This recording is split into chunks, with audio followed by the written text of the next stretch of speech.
vipi? Karibu Stawi Insurance. Leo tuzungumzie bima ya moto. Bima ya moto ni nini? Bima ya moto hii ni bima ambayo inakukava wewe dhidi ya hasara zote zinazosababishwa na majanga ya moto. Sasa bima ya moto ilianzia wapi? Bima hii ilianza katika nchi ya Uingereza huko mjini London. Mnamo mwaka 1666 katika mji wa London nchini Uingereza ulitokea moto mkubwa sana ambao uliitwa The Great Fire of London.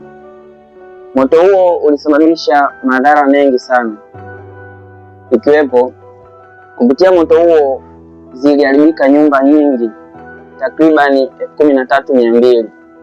Pia moto huo uliangamiza makanisa 87 ikiwepo kanisa la Mtakatifu Paulo.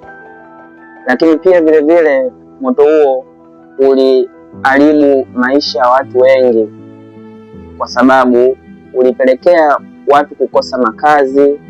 Pia vile watu walikosa ajira.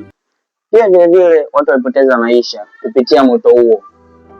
Sasa ilipofika mwaka 1680, mwanauchumi mmoja aliyejulikana kwa jina la Nicholas Barbon akaanzisha kampuni ya kwanza ya bima, ambapo kampuni hiyo iliitwa The Fire Office.